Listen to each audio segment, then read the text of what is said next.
Hi,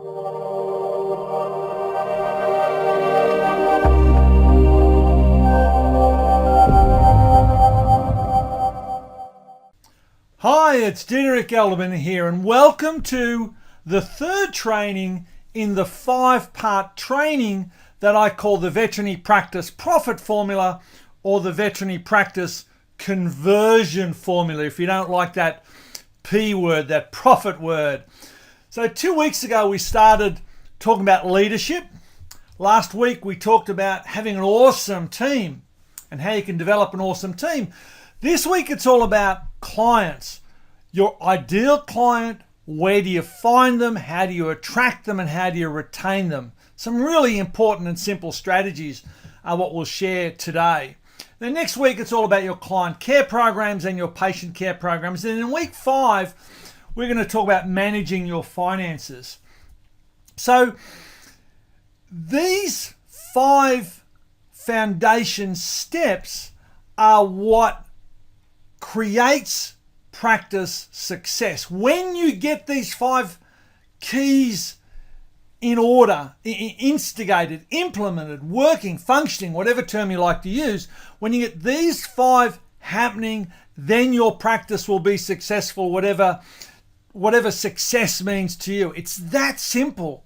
Now, it's not hard to do either. You can do this very, very, very quickly. And success may be work-life balance. It may be profitability to you. It may be working with a great bunch of A-grade people. It may be working with fantastic clients. It doesn't matter what it is. When you get these 5 down pat, that's when you will have success. So today it's training number 3. Who are your clients? So in this training video today, we're going to learn the 6 keys to filling your practice with ideal clients. What style of model, what type of practice do I want to have? Who is my ideal client? Where do I find them? How do I attract them? How do I retain them? And then how do I get them to refer their friends? So let's get started. So are you working with the clients you love or not? Well, at least the majority of them. Do you love them? Do you hate them? Or are you just neutral and couldn't really care less one way or the other? If you're working with clients you love, then awesome. You'll be in heaven for the rest of your veterinary career because you're coming to work with your ideal team. And you learned how to develop that in the previous video training. And you're coming to work to help your ideal client and your ideal pet. However, if you're not working with your ideal clients and you're dragging yourself out of bed every morning, this is going to become harder and harder and harder to do, and you're going to face burnout, whether that's rapidly or slowly. There is no doubt you're going to burn out, and you might perceptually feel in a whole different place, which I've tried to give you an image of on this slide here. For you to have a long, happy, rewarding veterinary career, working with ideal clients is a must. You can tolerate working with non-ideal clients for a little while, for a few years perhaps, but not a heck of a lot longer than that. If it isn't right for you, then change it now. If it's not happening for you, change it now. In this short video, we'll share some strategies about clients that are really going to help you make the changes so that you can have your ideal clients. Now, the first thing is you don't want all the clients out there. You don't want everyone out there, and nor do you deserve everyone out there. And just think those 2 statements through if you would. And the corollary of that is that not everyone deserves you, and not everyone wants you either, and that's fine. That's not neither side's being negative. It's just not the right fit. It needs to be the right fit. You need to decide on a target market, a target niche of clients, and you should become everything to a small group. Become everything to a small group, not nothing or no one to a large group. You should determine your practice model. Are you high touch, high tech? And at the other extreme, you've got low touch, low tech. And there's not many practices are high touch, high tech, and there's not many are low touch, low tech. I have a few clients that are high touch, high tech, and it's an extremely profitable niche. But then low touch, low tech, and I have clients in that niche as well, is also very profitable. A lot of practices that I work with, like the high touch, moderate tech niche. Try saying that quickly. So a lot of clients that I work with, a lot of clients that I see, a lot of very, very, very profitable practices like the niche that is high touch and moderate tech. I said it better that time, I think. So at the extremes, high touch, high tech, and low touch, low tech, there's no competition. No one wants to practice in those extremes. Even in the high touch, moderate tech niche, there is very little competition. Where all the competition for clients is in that middle ground, moderate touch, moderate tech. And all the practices that work in that niche think they differentiate themselves on customer service. 85% of them, when you ask them, what's their key standout, key foundation, why do clients come to them? They'll say customer service. 85% say that they have the best customer service. Hey, do the maths. And 85% also say that the clients choose them based on price. Well, if everyone in that niche is not particularly profitable, then it shows you how well that's working, doesn't it? And the profitability of the bulk of vet practices on the planet is about 8.5%, maybe 9%. So you can see why they're all struggling. They're struggling in that center ground where almost every practice is a clone of every other practice. They're all Me Too practices with very little differentiation or differentiators. And when clients cannot see differences between items, whether that's a fridge, whether that's a dental practice, whether that's a car, whether that's an online store, whether that's a veterinary practice. When clients can't see a difference, then they treat you as a commodity. And how do you shop a commodity? Well, you shop a commodity on price. So determine your practice niche and make it a deep, rewarding niche. There's no right, there's no wrong niche. There's just the one that works for you. So determine your practice model. And then determine your client avatar. Who is your ideal client?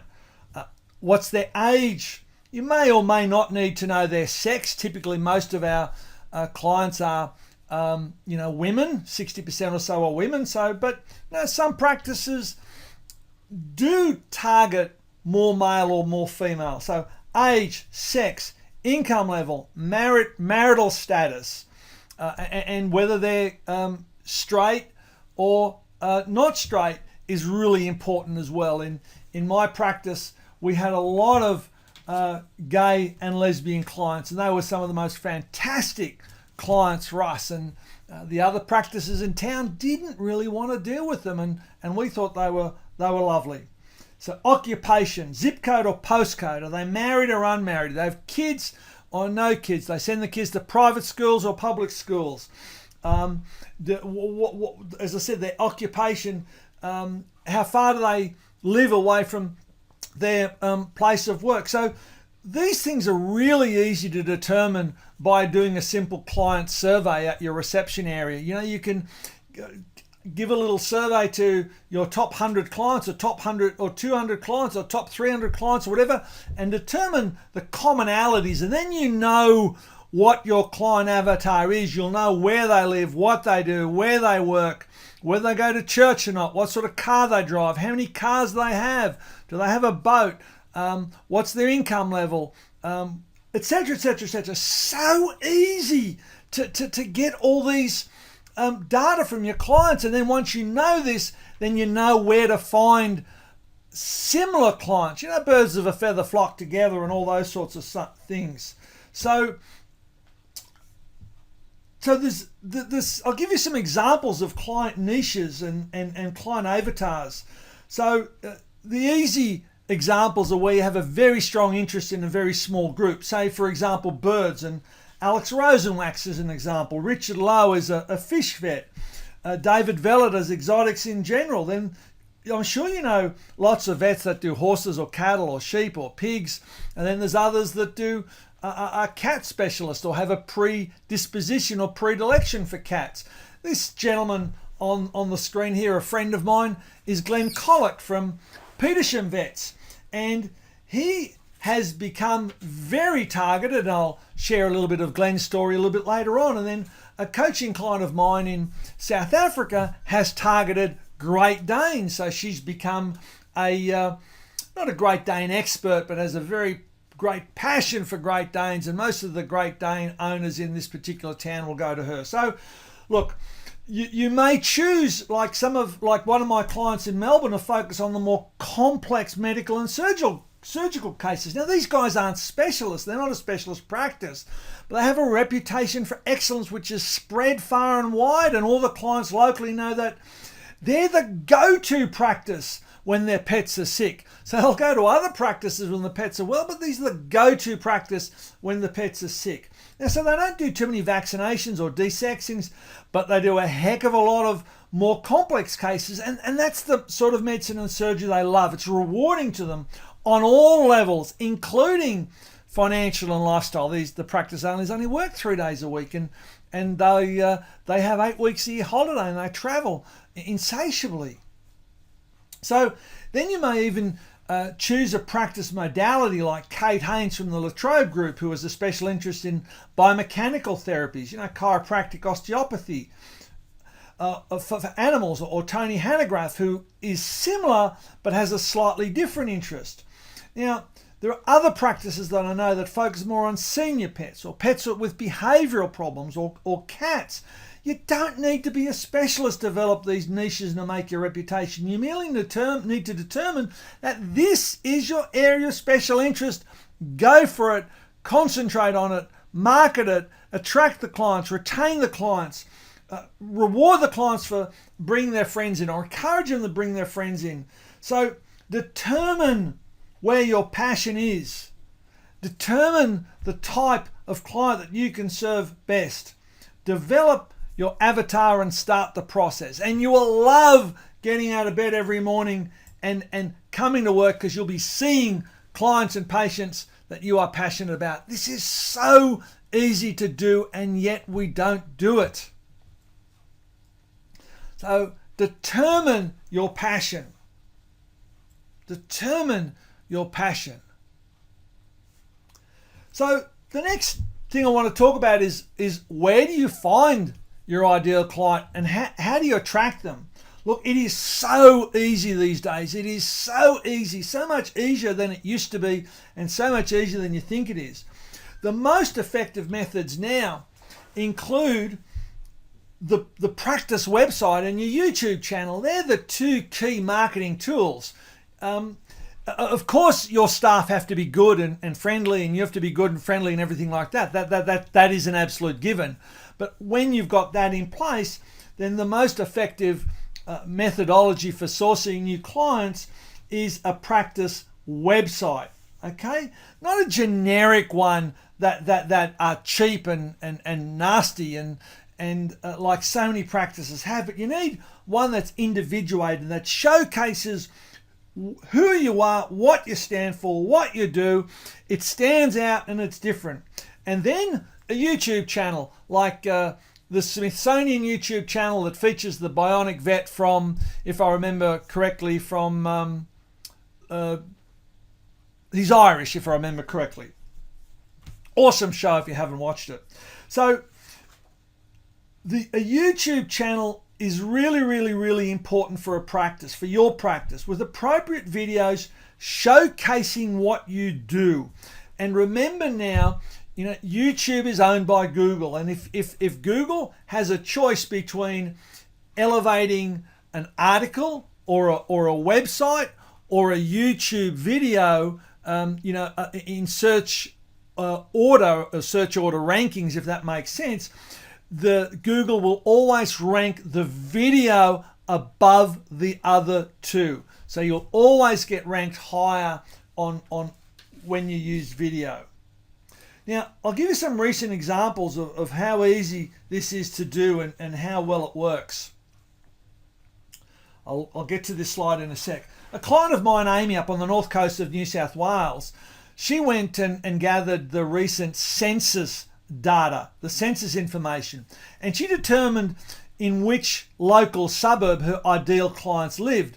And then she bought the online Yellow Pages inquiry for that area. So if someone typed in vet and then the postcode, it automatically brought up her practice's website. If someone rang the inquiry phone directory and asked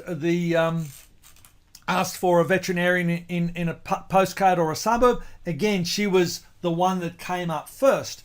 Now, and she targeted her ideal clients. She knew where they lived. She went and purchased the top ranking for those modalities in those suburbs. Now, she also did some Google AdWords and some targeted marketing through the internet.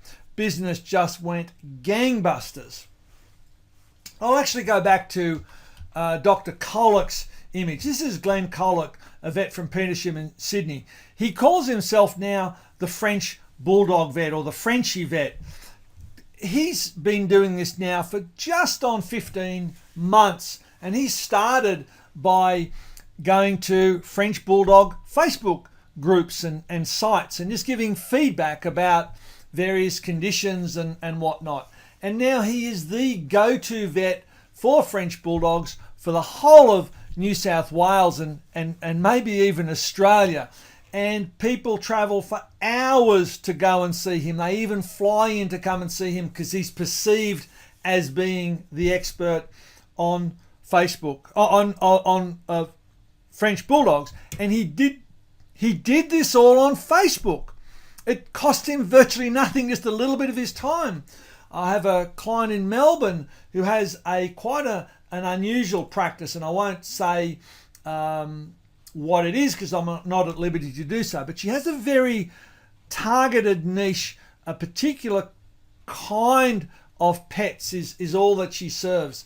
And we doubled the size of her practice in 15 months, and all we used was Facebook and YouTube videos. So it's so easy to do, and it costs you so little to target your ideal clients. Now, another strategy is to create a few appropriate videos for placement on your YouTube channel, which is aimed at your ideal client. So Glenn, let's go back to Glenn. Glenn's putting a few videos out at the moment on nasal widening, long soft palate surgery, and how the client can tell that their dog has a long soft palate, etc., etc. Now, another couple of clients of mine have created my big surgery day at the vet type of surgery video, where a dog comes in for castration or spaying or something like that, spay and neuter. Now, these get huge looks at, huge opening rates, huge visits, and that gives the client, your ideal client, so much more insight into what you do and how you do it. And they'll see the fact that your reception area is nice, and that your gown and glove and mask when you do surgeries, and the pet's recovering with a nurse hugging him or her, etc., etc. So you can showcase your pain relief and the IV fluids or whatever else it is that you do. So these videos are just awesome. And then again, you can do videos that are a little bit more specialized. So for example, I've got a client up in Queensland that loves cruise ship repairs and loves reconstruction flaps, and has done a few videos on those specific things. And people keep finding him on the internet because they are typing those into their search engines, and they're his ideal clients, people that want to spend money on those sorts of problems and conditions. Now, other clients that I know, other vets that I know, target seniors or animals with behavioural problems, whatever. So this is so easy to do. It is so cost effective because it costs you virtually nothing. And once you know who you're after and where you find them and how to attract them, this is so easy. Now, the other thing that works quite well is a good letterbox drop strategy. Now, they haven't worked for a long period of time, but they're just starting to come back, and it's very cost effective. But there are lots of traps for young players here. The big trap for young players is the expectation. So you need to set your expectation at the correct level, because a 1% response, so if you do 100 letterbox drops, if one client comes in your door from that letterbox drop, that is statistically normal. Now you can up this to 5% or 6% response really easily, and you've just got to think a little bit laterally and do a bit of testing. And when you look at the cost of a 3,000 home suburb letterbox drop, and you might get 30 new clients off that, which is a 1% response. If the lifetime value of each client is between $10,000 and $18,000, which it typically is, that's a fairly awesome result. 3,000 letterbox drop might cost you $3,000, $4,000, and you're going to get 30 clients worth, let's be conservative, $5,000 each in the door. That's a good ROI. I bet you we'd like to do that in the bank or the share market. So an excellent response, but you've just got to test a little bit or really know what you're doing. Now, there are a lot of other strategies here that I could share, but I just want you to pick a couple of things to start with today. And, the YouTube stuff and the Facebook stuff and the website are the biggest bang for your buck, and they should act as your starting point for you to attract your ideal client. But it all starts with you knowing what your niche is and knowing your client avatar. If you don't know those, then this won't work. Okay, so you need to determine your ideal client, who they are, and then actively pursue them using one of these strategies. The next step then is retaining the clients. Golden handcuffs, if you like. Retain them by giving them the service levels and the type of service that they want, and by being responsive to their needs and meeting their expectations. They're the golden handcuffs. Service, type of service, responsiveness, meeting their needs, meeting their expectations. Now, remember, it costs you between 6 and 16 times as much money to source, to find a new client, than it does to retain an existing client. So once you've got a new client in the door, you need to do everything possible to retain them, everything necessary to retain them, because it's too expensive to lose them. So your existing clients are gold. Shackle them in golden chains, if you like, make it impossible for them to leave. Now, it's really easy to retain clients for their life once you give them what they want. And the way to find out what they want is to do regular client surveys. And this is so fantastically easy to do now on SurveyMonkey, and it can happen automatically. I've got so many people that I work with that every time a client comes in, or every second or third time, and you just set it up accordingly, the client, within 3 or 4 minutes of leaving the practice, gets either an SMS or an email to their phone saying, can you quickly just please fill in this 5-question survey so that we can help you better. And the feedback is unbelievable, and it allows us to be responsive, immediately and directly responsive to clients' needs. This is so easy to do now and have happen automatically from your practice management software. Use, like I said, SurveyMonkey, and there's other applications as well. So remember, clients are gold. They'll typically spend $10,000 to $18,000 with you over their lifetime with your practice. Once you've acquired them, you need to retain them, and frankly, it's not hard to do. Think of the customer's lifetime value rather than how much they spend in any one consult. The challenge that I see is that so many practices out there spend so much time, effort, and money seeking out new clients, and they don't spend a lot of time, effort, money, thought, or anything else in retaining their existing clients. And this is just plain downright crazy stupid. I'd love to get on my soapbox about this here and go on for a little while longer, but I won't. I'm just passionate about this stupidity of trying to find new clients rather than focusing on retaining your existing clients. Once you've acquired them and retained them, your new ideal client, then you need to get them to actively refer their friends. With a well-done referral strategy, you can easily get an 85% of your new clients coming by referral. And that's the target. In most practices, they'll get 10 to 20, maybe 25% of new clients coming by referral. My suggestion for you is that it becomes that you target 85%. And it's very achievable, and I can point you at many practices that are doing that. So remember, birds of a feather that flock together. When you gain a new client using the strategies we've just discussed, when you ask them to refer their friends, their like-minded friends, you'll be gaining more of your ideal clients, and again at minimal cost. Now my 18% club clients, my practice conversion formula, practice profit formula clients, the 18% club clients of mine are using two strategies to really great effect, and I just want to share them with you now. So the first strategy, top left hand side, is write them a nice letter.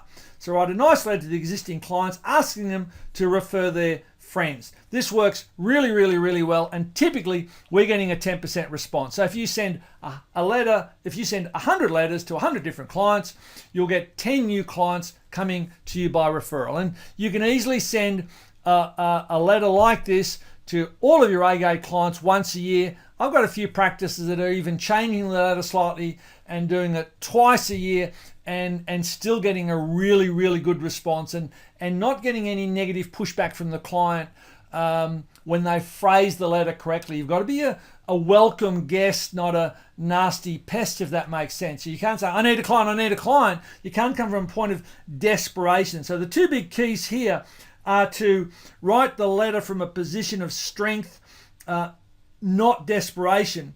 And as I said, they're getting a 10% response using the master template, the master copy letter that I designed, some years ago, and I've been using for a long time with variation. They're typically getting a 10% response. So we're not recreating the wheel, we're just amending it very slightly for every practice and rolling out and getting huge results. So as I said, write the letter from a position of strength, not desperation. Desperation doesn't work. And also tell them specifically who you want to refer. So if you want them to refer, ask them, suggest to them who they like to refer: family, friends, acquaintances, work colleagues. Now, if you just say to them, refer friends, all you're going to get is friends. And I'm not going to go into this in detail. What I'm going to suggest is that you read a fascinating study by Dr. Robert Cialdini. He's the guy that wrote the must-read book called Influence, the 7 Laws of Human Behavior. And he did this referral stuff in a book called Yes, and that goes through it in a lot of detail. When you get and you can get the wording for these referral letters, from his stuff, and that's why it works so brilliantly. He's put a lot of work into this. Now, the second strategy is on the bottom right-hand side of this slide. And the second strategy that's working for my clients right now is the use of a dedicated practice reward or VPI card or VIP card, whatever you want to call it, which is given out to all new clients and to all existing A-grade clients. So we're going to assume that all the new clients that are coming in, because you've targeted them so well, are A-grade clients, and so you want them to refer, and you're also going to give these cards to your existing A-grade clients because you want A-grade referrals, which is what you're going to get from your A-grade clients. These clients are then encouraged to refer their friends, and in return they get some form of reward. Okay, whether it's as simple as a phone call or a box of chocolates, or whether it's as comprehensive, let's say, as a dinner for two in a little French restaurant. It depends on the practice and depends on how often that client has referred their friends. So these two strategies are working awesomely well. So So these are the steps, okay? What style or model of practice do I want to have? Who is my ideal client? Where do I find them? How do I attract them? How do I retain them? And then how do I get them to refer their friends? These are the steps. Follow them through, implement them, and you'll be living in and working in your ideal practice forever with your ideal lifestyle and just a fabulous level of personal and professional satisfaction. It's a really, really simple formula and it works. And that's the great thing about simple formulas. And I'll say this to you, don't cock it up. You've got the strategies from this short webinar. Don't mess it up. Don't cock it up. Don't make it more complex because it's simple. I see so many people that say, it's so simple, I've got to make it more complex. Don't do it. Just don't. And I had a few more questions about the veterinary practice, profit formula. Quite a few people put their hands up last week and sent me an email saying, I want to put my hand up and keep me on the wait list. So I'm just mentioning again, if you didn't see it last week or if you haven't got round to it yet, the program is certainly not available yet, but the numbers are getting there. And if they keep building up like they are, then we'll look at launching it this year rather than next year. So a lot of people are very, very excited by it. And it'll give you 18% net profit in 12 months. So after all, 18% net profit in 12 months after all expenses and a fair wage to yourself. And that level of profit is double or 2.5 times the going level of profit in practice in the States and in the UK and Europe and Australia. So it's a strategy that really works, and it's a strategy that's very simple and relatively quick and easy to implement. So if you're interested in doing a little bit extra with your practice, send me your name and we'll keep in touch. That's it for this week. I'll look forward to seeing you next week on the next training video when we talk about the fourth of the 5 steps in this process. Bye.